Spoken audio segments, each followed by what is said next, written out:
This is Julio, and on the camera we have Bailey. Hi, everyone. I want to thank Jiffy Lube, our sponsor, for making sure that we can continue to bring the zoo to you. Now today we're going to talk all about Julio, and we're going to learn a little bit more about him, and we're also going to talk about animal enrichment.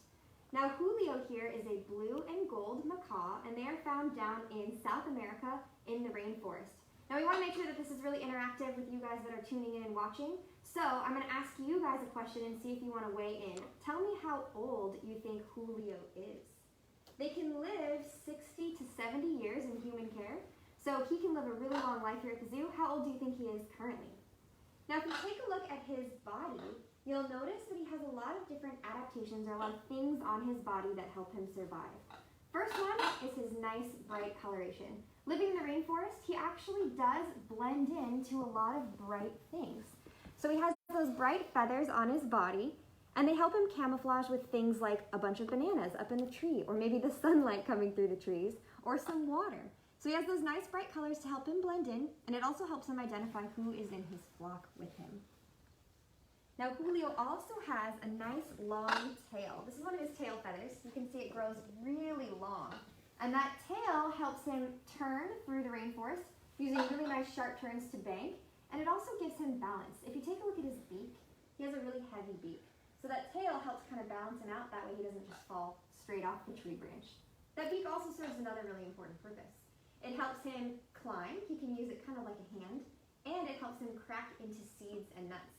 Now I'm going to show off how strong Julio's beak is in just a minute because I have this nice walnut. This is one of his favorite treats, as you can see. But I'm going to ask if Julio wants to show off yet another one of his adaptations. Out in the wild, blue and gold macaws will mimic sounds that they hear. This allows them to fool predators into thinking that there's something else, and it also allows them to communicate with their flock mates. Here at the zoo, we are Julio's flock mates, and so he has learned how to mimic some of our words. So we'll see if he wants to say hi for us, and he also knows how to say his name. Say hi. Say hi. No, you're camera shy now. Say hi. You see this? Say hi. Good. That was very quiet. What's your name? What's your name? Good job. Can you show them your big wings?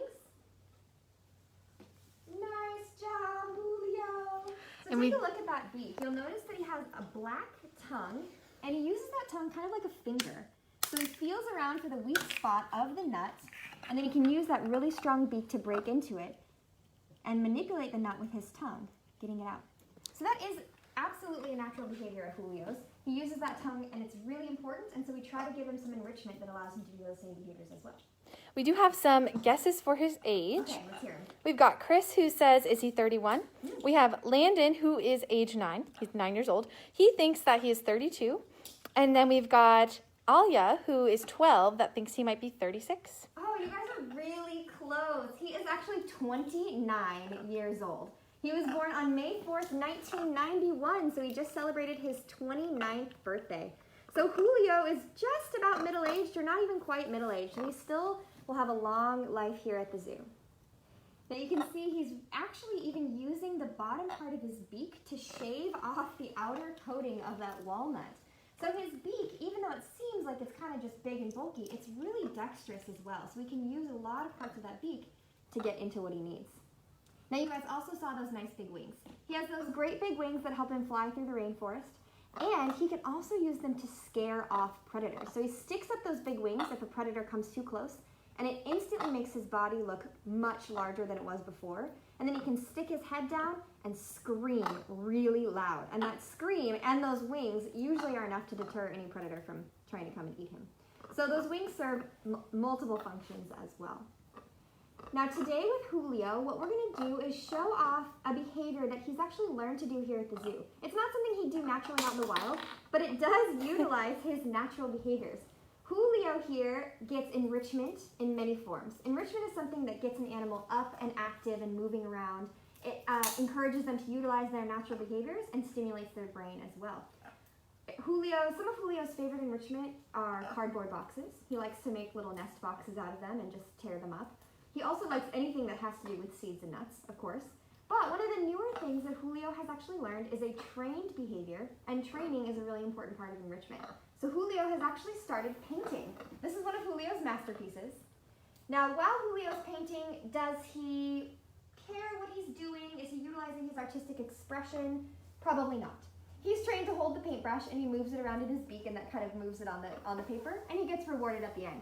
So he probably doesn't particularly care about the painting aspect of it, but it allows him to utilize that natural behavior of manipulating things with his tongue and with his beak, and he's learning something new and getting rewarded for it. So we're actually going to let you guys choose what color Julio will be painting with today. So our options are green, blue, or purple. So you guys can leave your comments below and let us know what color you want Julio to paint with. Also, if you have any questions during the presentation, please leave them in the comments, and Bailey, our videographer, can make sure that they get asked. Are there any questions yet? Not yet. All right, excellent. So if you take a look at Julio's face, you also see that he has some zebra stripes on there. Those zebra stripes are unique to each blue and gold macaw, so they're kind of like a fingerprint. And a lot of people think that they might be used for camouflage, but those stripes are as sun protectant. So it's kind of like his built-in sunglasses. When he's in the rainforest and the sun comes through the trees, it can hit that white face and bounce off right into his eyes. But those black lines actually help redirect the sun away from his eyes, so that way he's a little bit protected. It's really similar to when baseball players or football players use that black paint on their cheeks, so that way the sun doesn't reflect off of their cheeks. Wow, we have an overwhelming amount of people that would like him to paint in purple. Oh, okay. Purple it is. Awesome. Purple's the winner. Purple Clear is the winner. So I'll get that purple paint set up while he's finishing up that walnut. Now, one last really cool adaptation about Julio is his feet. If you take a look at those toes, you'll see that he has 2 toes going forward and 2 toes going backwards. That really helps him sit in the tree branches and hold onto those tree branches without falling off. So it gives him a really good grip to hold onto those branches. Now, he doesn't have really strong feet like a raptor, so he's not using them to grip or even kill prey. He's simply just using them to hold onto the tree. So Julio, what he does with his paintbrush is I will hand him the paintbrush and I'll ask him to take, and then I'll ask him to hold. And while he's holding it, he kind of moves the brush kind of up and down in his beak, and I hold the canvas up for him, and he kind of ends up painting it. You can see he's not going for anything in particular. He's just kind of moving the paintbrush around. But we'll see if he wants to give it a go today. You're still working on that walnut shell, I see. Are you ready? Let's give it a try. No, you're still not doing that. Now, do you guys see his eyes? His eyes are on the sides of his head. You can generally tell if an animal is a prey animal or a predator, if he's going to be eaten or if he's doing the hunting, based on where his eyes are. His eyes are on the side of his head, which is a really good indicator that Julio is a prey animal. So he has the ability to see really far around him. That way he can watch out for anything that might be sneaking up on him. Out in the rainforest, he has to watch out for jaguars, smaller cats like ocelots, maybe larger birds of prey, or even bigger snakes that might be up in the trees with him. So he does have a variety of predators that he has to keep an eye out for. Are we ready now? Here we go. Not with your foot, with your beak. Take. Good. Hold. Hold. Hold. Good. Good job, Julio. Now we'll do it a couple more times so we can get some purple all over the canvas. He, this time, just made kind of a blob. We'll switch it around, see if he wants to do another one. Ready? Julio's pretty polite. He doesn't really like to do anything with his mouth full or really talk with his mouth full. Let's try again. Take, hold, hold, hold. Good job. Good job, Julio. Now, like I said, training is a form of enrichment. It's something that gets them up and active, learning new skills, and oftentimes allows them to exhibit their natural behavior. So here at the zoo, we do a lot of animal training with pretty much all of our animals. The level at which we do training really depends on the animal's interest, the type of animal that it is, and how much it's able to learn. Julio, the blue and gold macaw, is really smart, and so he's able to learn a lot of different behaviors.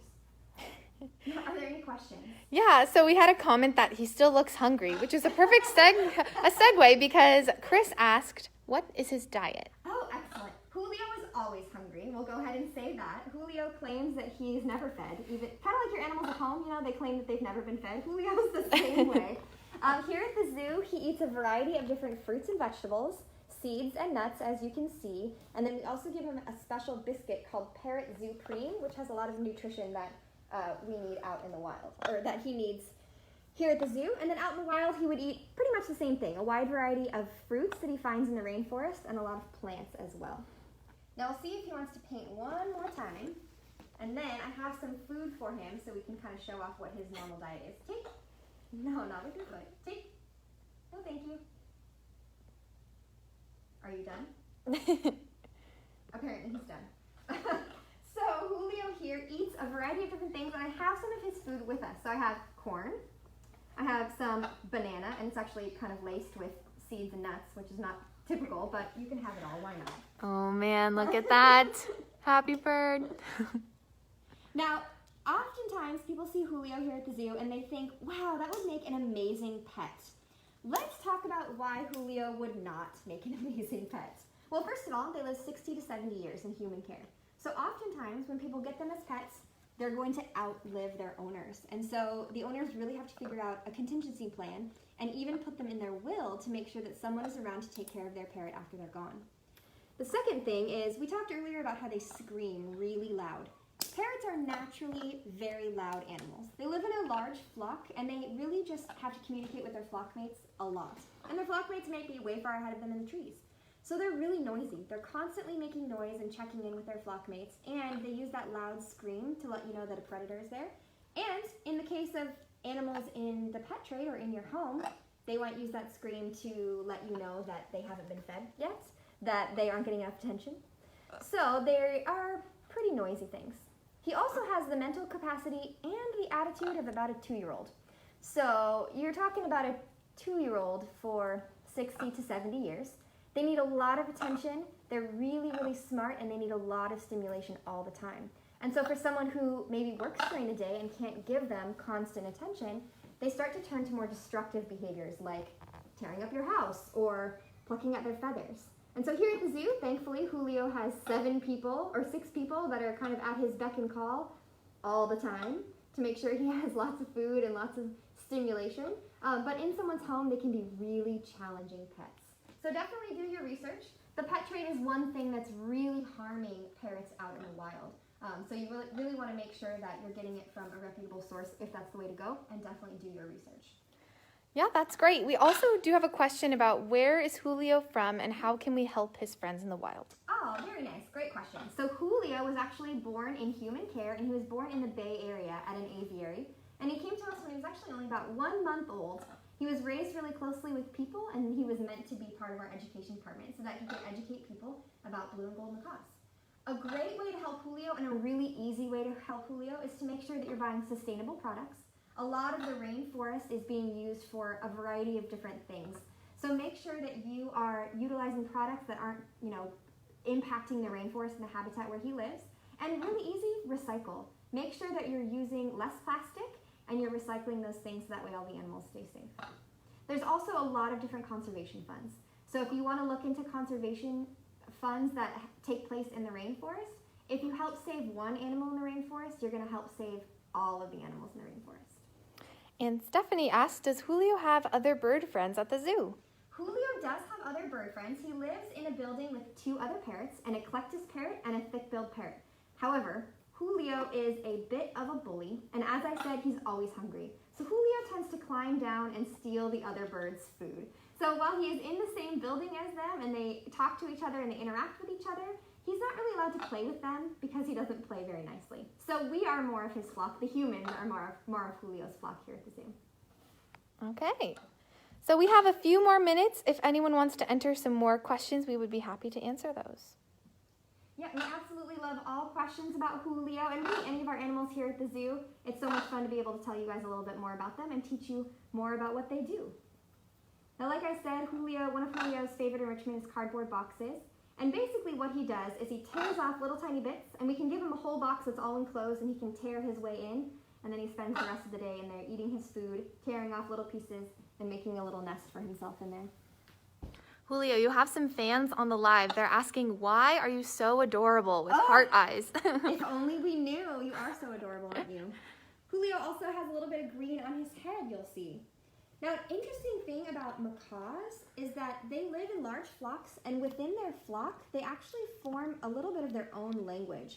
So they will have certain sounds and certain noises that mean a predator is coming. Hey, there's food over here. I'm annoyed with you right now. And those noises and sounds might not be the exact noises and sounds that another blue and gold macaw flock makes.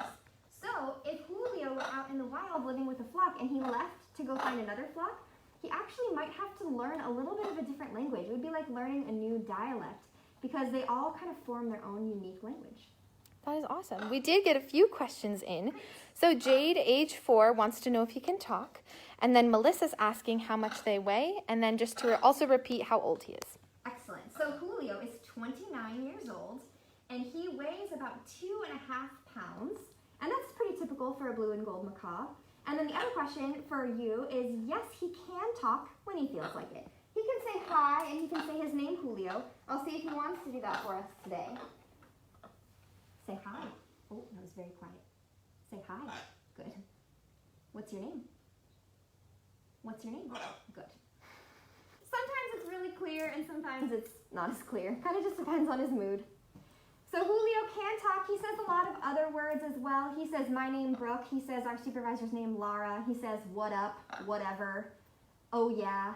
But he doesn't say those words as often. The only two that he says when I ask are hi and his name, Julio. Now, since we are wrapping up, I want to thank Jiffy Lube, our sponsor, for making sure that we can bring the zoo to you. And also, I want to let you guys know, if you have been tuning in with us for our Facebook Lives, our schedule is going to change. So starting this week, we're going to be doing another Facebook Live on Thursday. And then our Facebook Live segments will be every week on Thursday at 11 a.m. So tune in on Thursday for our next Facebook Live, and we'll see you then. And if you guys have any other questions, you can still leave them in the comments below, and we can answer them after the segment. Thank you guys, and have a good day. Bye, everybody. Bye.